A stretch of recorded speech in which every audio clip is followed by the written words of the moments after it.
I talk to a lot of very different people, and they tend to agree on one thing, that the country's headed in the wrong direction. But when I went to a forgotten corner of Tennessee to talk to workers about one of the biggest industrial projects in the country, it made me wonder if I'd landed in an alternate reality. Have you felt this good about the future in the past? Never, absolutely never, and no one else that is local has either. Has it personally changed your life? Can you tell us about that? Oh, yes, it did. Before this came, it pretty wasn't much of no feature. Walmart Supercenter, that was like the club. Opportunity. It's not just knocking, it has arrived. What's happening here doesn't feed the day-to-day news circus, so you probably haven't heard of it. But it also left me confused. At a time when life in America often feels like more of the same, in a bad way, why are workers in West Tennessee so optimistic about their jobs in the future? And why was this place, completely left behind for generations, suddenly being transformed by just about the biggest manufacturing boom imaginable?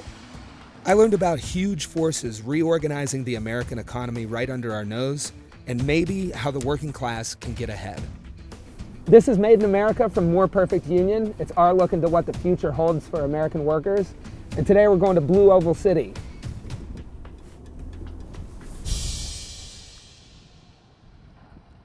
When you see what's out there right now, it's going to be mind-boggling. I met up with Will Cardenas, an organizer with LIUNA, the construction union building the mega project that's transforming Haywood County, Tennessee. What's up, Manny? How you doing? I really want to see you guys later at 3 o'clock. What's up, brother? Come to the union meeting later? Yeah, I'll be there about 3. Bring some people with you. What are we on the way to see, and how big of a deal is it? So this is probably one of the biggest projects in the United States right now. It's the Blue Oval City project. I believe it's 108 football stadiums worth of concrete. It's about a mile long, a half a mile wide. I thought that American manufacturing was supposed to be dead, and here we are, I'm looking at one of the biggest auto mega plants being built right before my eyes. It's $5.5 billion, it's a Ford plant, it's building electric trucks and making EV batteries. It turns out that this mega plant is part of a huge shift in the way that America approaches manufacturing. Today, most of these EV batteries are made in China along with most of the other stuff we buy. But that's changing because of this law, the Inflation Reduction Act. Democrats passed it in 2022. It's an $800 billion law, and it's a departure from the free trade policies that killed our jobs here. Instead, it says we're going to build things in America again by putting a boatload of money behind clean energy, infrastructure, factories, and the people that build them.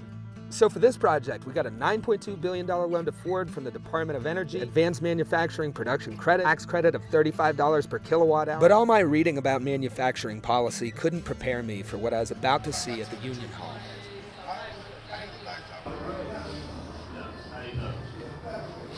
I want to thank you guys. I know you guys work 6-7 days. It means a lot that you guys show up. It means that you care about the union, you care about the community.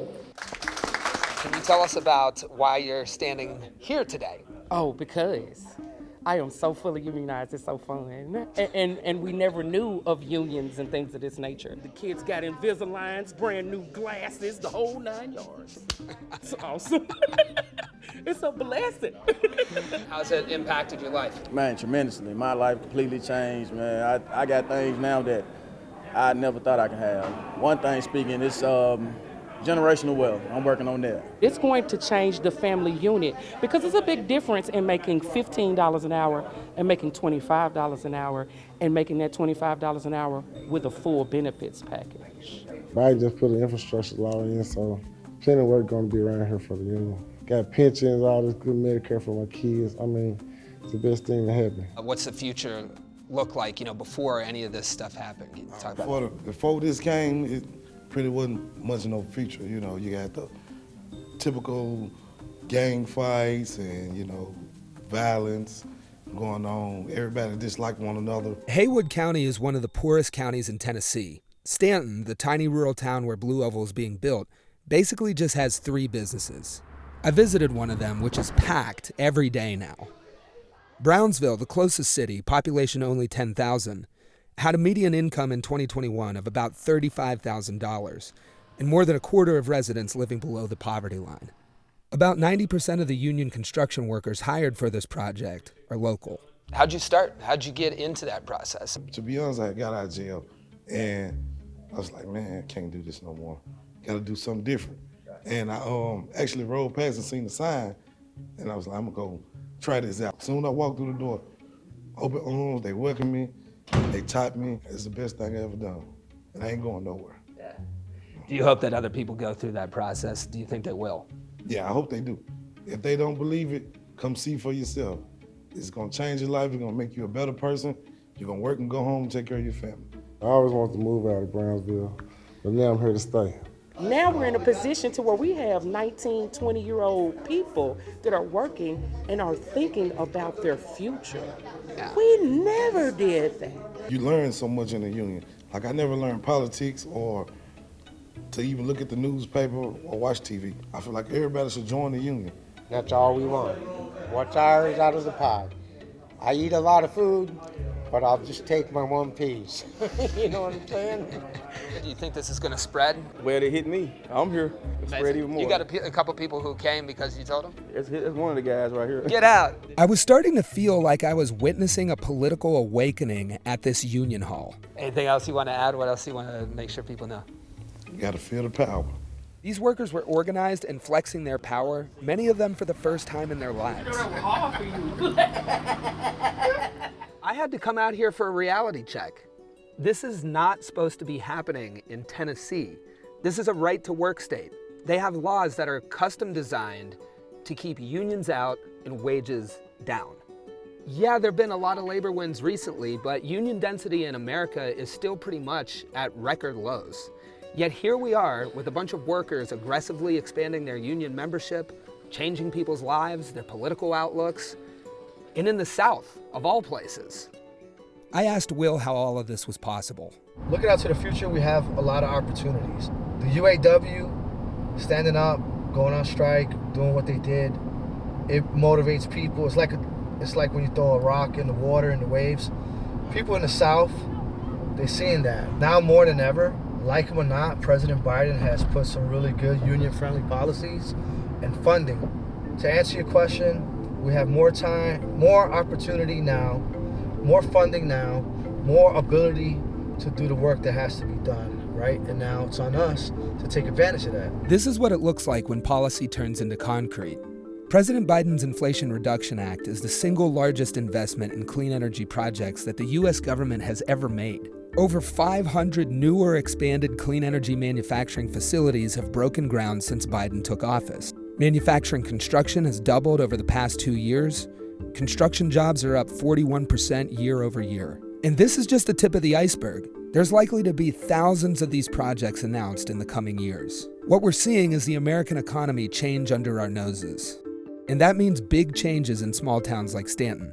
Here's Stanton Mayor Alan Sturbinski. So the first thing I did is I asked an independent engineering company, how much water and sewer capacity do I have? I'm putting in a $11.6 million water and sewer plant down here. We build a big gate valve right here. They have to have electricity, all the sewage that comes up here, all over here, comes up here, and then it goes down here. Each of the This is the timeline. 700 houses, 2.5 people per house. We have issues with that. So what do you do for schools? A guy buys this, is going to put a hotel in. He said, I need 485,000 gallons a day. Yeah, we can't do that. I'm going to run out of capacity in about 3 years, so I need to do something different. You just keep on running as fast as you can. You outrun the freight train, because here it's coming.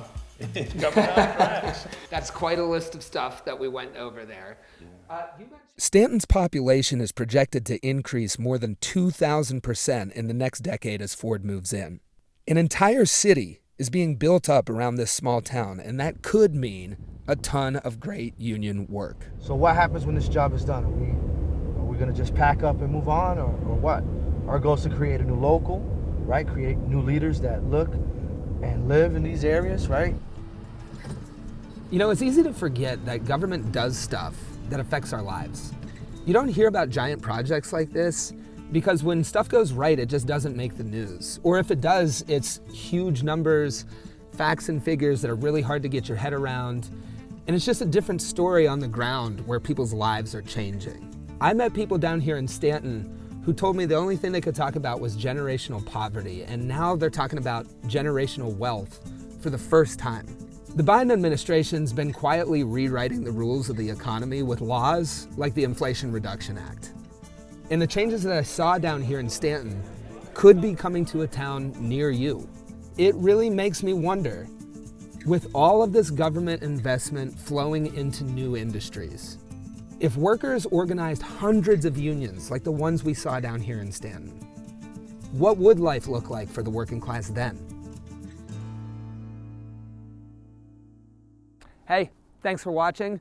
This story opened my eyes to ways that the American economy is changing that we might not be aware of. And for our series, Made in America, we're going to be doing more stories looking at those changes. So be sure to like and subscribe to get more of those stories in your feed. And if you have ideas for stories we should be doing, drop them in the comments below.